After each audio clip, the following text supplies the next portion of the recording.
Today I'm creating handmade cards in 5 minutes, 15 minutes and 50 minutes to see if spending more time and using more techniques actually makes a card better. Hello creative friends! Today I'm card making with a twist. Here are the rules. Each card will have a set time limit, and as the time limit increases, so too does the number of techniques I'll need to use. The goal here isn't to rush, it's to see what kind of cards I can realistically make when time is limited, and to learn if adding more time and more techniques to a card actually makes it better. I'm really curious to know which card I end up liking the most. Is less more or is more more? It's time to find out. Starting with the 5-minute design. I am going to have to keep this one super simple, but I have the perfect idea. Is 5 minutes going to be enough? The timer starts now. For each of the cards I'm creating today, I will be working with Simple Stories The Little Things collection. Sticking with this one collection will mean I won't waste any time trying to coordinate supplies. This will also save me a lot of time, rather than using cardstock and then having to decorate that cardstock. I can just use the pattern paper as the base for my card. My card base will be 8.5 inches long and 6 inches high. And to make it interesting, I'm actually going to do a fun fold technique. This one is a super simple one. I'll just need 2 scores. The first one at 1.25 inches and then the second one at 4.25 inches. Then I'll just fold the card with a Z fold. The 1.25 inch section is actually the front of the card, and then the 4.25 score is the center of the card. So it will open and close like so. I'll be using this same fun fold technique on all of the cards I make today, and I think it will be a very easy way for me to see the difference between each of the cards and if the extra time and extra techniques really do make a difference. It's time to add some embellishments, and because I'm so short on time for this first card, I'm going to use everything that is pre-made in this collection, including these little tags. 5 minutes is such a short amount of time to create a card, so the only other technique I think I'll be able to add to this one will be layering, and even that I'll keep pretty simple. The tag will end up being the embellishment cluster base,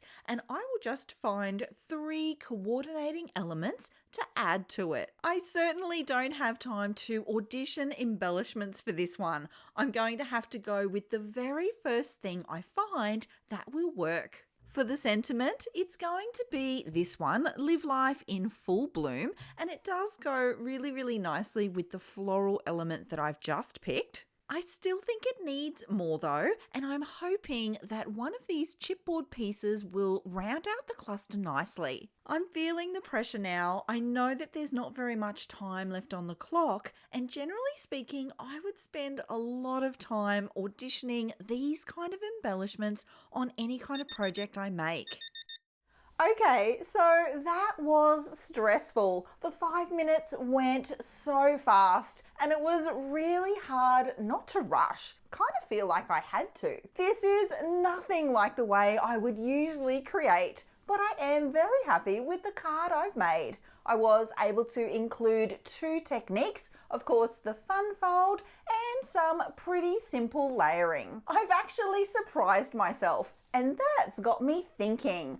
It's time to level up this challenge. For the next 2 cards, I'm going to double the techniques I use. So for the 15-minute card, I'll need to use 4 techniques. And for the 50-minute card, I'll need to use 8. That'll be fun. I love a challenge. This is card number 2, and I'll be spending 15 minutes on this one. I'm feeling super confident about this second card for 2 reasons. Firstly, the 15 minutes seems so much more achievable for me and my usual way of creating. And secondly, because I now have the practice of that first card under my belt and I know exactly what I'm doing for this first part. I am someone who struggles to begin something, to know where to start, so it actually feels quite refreshing to have a plan in place. So that's the fun fold done and my card base sorted. I now want to move on to my layering, and because I have more time, I'm going to take my layering to the next level. I want to add an extra layer to my card base, and I'm going to do that with some plain cardstock, but I will also run that through my Sizzix machine. There was no time for dies or embossing folders in the first card, but there is now. And just you wait until you see the 50-minute card because it turns out stunning. I'm still feeling super time conscious,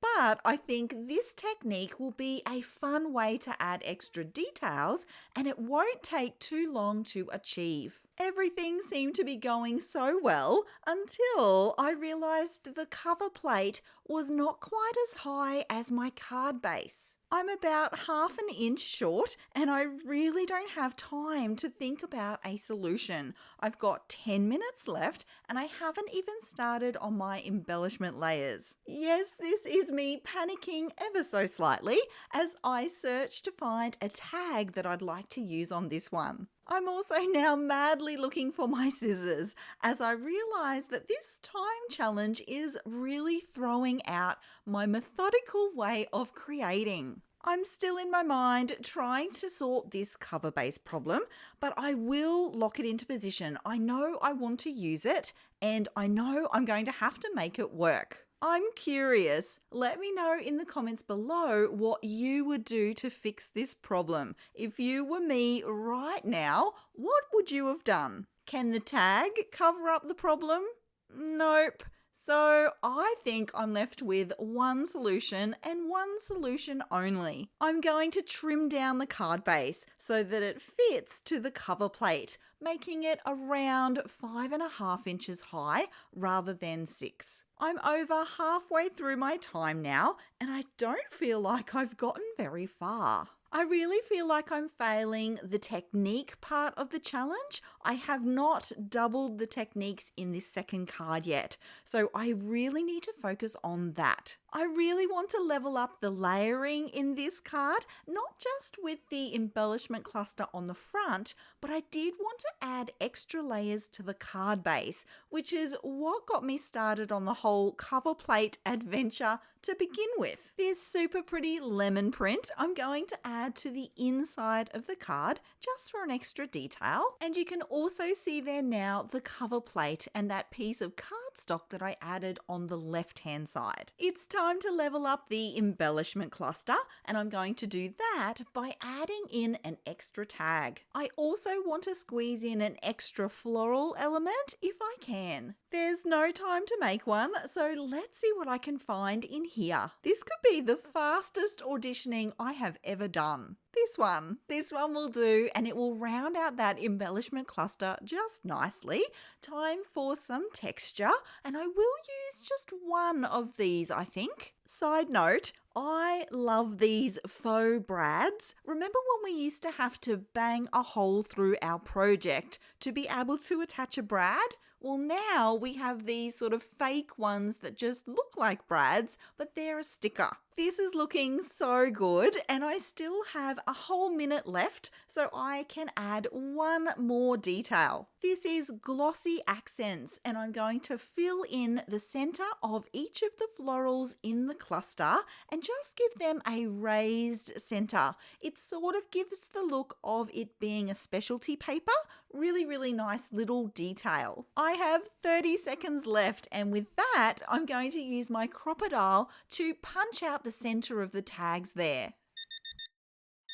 Here's a quick look at the completed card, and it is definitely a step up from card number 1. I'm super happy with my 5 and 15-minute cards. Next up is my 50-minute version. Almost 1 hour to create a single card.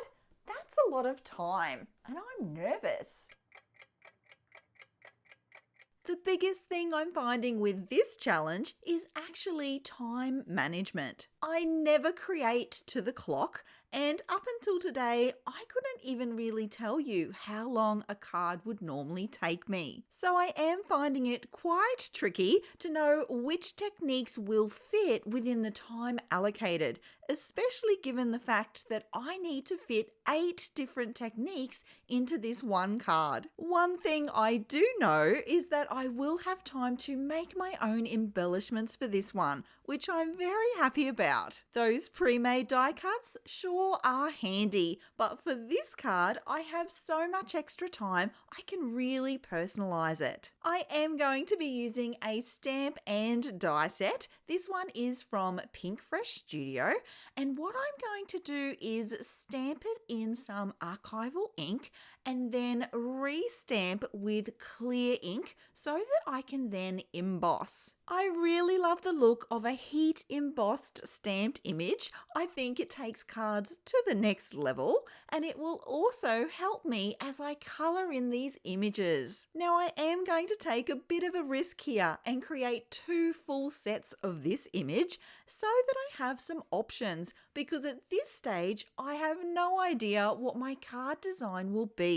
Watching the embossing powder melt away under the heat never gets old. I find this so satisfying. It's time to add some colour, and I am going to work with my Ohuhu acrylic markers for this. There won't be time for blending, but I do want a selection of colours that will coordinate with the pattern paper. I have around 40 minutes left at this point, and this is the key element to this card, so I am going to take my time here. The little raised edge of the embossing that I've done really helps me to stay inside the lines and move quickly. I don't know if it was me, but I think working with the lighter colours was actually faster. They seem to be more forgiving and not as obvious if you went outside the lines just a smidge. So if you're in a real time crunch, I would recommend working with lighter colours as opposed to darker ones. At this stage, I really wasn't sure how I was going with time, so I did colour in just the one set of images. I also stamped and embossed my sentiment, and I will run this die through the Sizzix machine one more time just to create a layered effect for that. I went with 3 layers for this paper stack because the paper that I'm using is not super thick. If you haven't tried this technique before, I recommend you give it a try. It adds this really lovely dimension to a card. So things are going along well, and I am starting to refocus on making sure I get all of my techniques done in this card. Remember, I'm looking at adding at least 8. One of those will be layering, and I do want to level things up yet again on this card. So across all 3 cards, I'll have 3 very distinct levels of layering. Did you notice? I didn't use pattern paper for my card base this time. I actually went with cardstock. Of course, I'll be adding pattern paper to some of the card base, but I do want to include an extra special element. Before I get to that, I do want to map out a rough placement of my floral pieces. I'm actually a little scared to reinvent the wheel here because sometimes creating an embellishment cluster can take me a very long time. I'm just going to stick with what I know works and use a similar template to the previous card. While I think a little more on that, I am going to work on this front panel of the card. This is the section in the previous card that I used the cover plate for. I don't want to do that this time. I'd much rather use a pattern paper, especially given the fact that my card base is a plain cardstock. Now, I'm not sure if that's detailed enough or if I'll have enough time to level up that front panel. So consider it a placeholder for now. I've delayed it as long as I can. I really do need to get this front embellishment cluster sorted. At first, I was going to use this yellow floral tag, but it did to me seem a little bit matchy-matchy. The one thing that I really love about this collection is how eclectic it all is. Collections like this one are so forgiving. You really can mix and match any of the papers together, and I'm running with that. What works best though is when you have contrast. So what you're looking for here is actually not matchy-matchy. I love this shade of purpley blue, and the floral print will really help to add dimension to this floral cluster. I will use my ATG tape runner because this tape is repositionable and I do want to keep my options open. While I measure and add the pattern paper to the back panel of the card, I do want to take a moment to check off all of my techniques and make sure I haven't missed anything. My mind did not stop during this challenge because even when I was working on things I don't really have to think about, I was thinking about what was coming up next. So I've done my fun fold. I have worked on leveling up my layers. I've added stamping and embossing, and of course colouring in of the floral images. The next technique I want to add is a super simple shaker pocket, and I'm going to do that with vellum. This is a no-sew version and the simplest shaker pocket I know how to make. All you need is a base of pattern paper.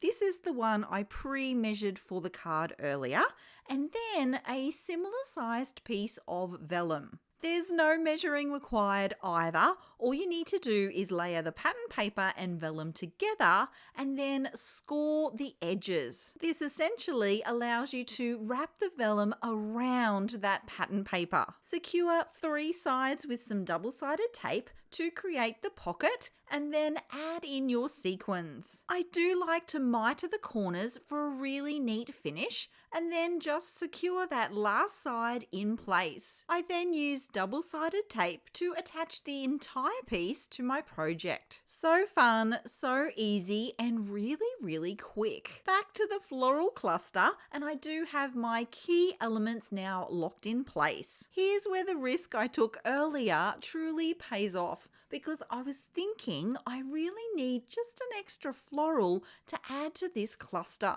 Here's one I partly prepared earlier. All I need to do is colour it in and then die cut it out. It's a little detail, but it's a detail this card needed. I have 2 more techniques to add to this card and not a lot of time to add them. I already know though, this is the kind of creating I really want to do. I don't mind at all that this card has taken nearly a whole hour to complete. I think the results are worth it. Out of all the cards I've made today, this is the one that feels the most like me. I think at this point I have proven that you can make beautiful cards in 5 and 15 minutes, but I don't want to. I'm more than happy to take the extra time to make something extra special. This challenge has taught me so much about the way that I create, and I was genuinely surprised at the beautiful card I made in 15 minutes. I have just enough time to add a sentiment to the inside of the card, and I do want to use a couple of those faux brads. Lucky last, I'll add glossy accents to the center of the flowers. I actually had quite a few seconds to spare, and I love how this card turned out. Here they are, all 3 cards side by side, 5 minutes, 15 minutes and 50 minutes. Isn't it amazing the difference a little bit of time and some creative techniques can make? Which one of these do you like the best? I was actually surprised by my pick, and I'd love to know if we agree. So please let me know in the comments below. Now, before you go and try your very own 5, 15 and 50-minute cards, be sure to watch this video next. It's full of viral card making hacks that you'll absolutely want to try. Click to watch, and I'll see you again really soon. Until then, bye!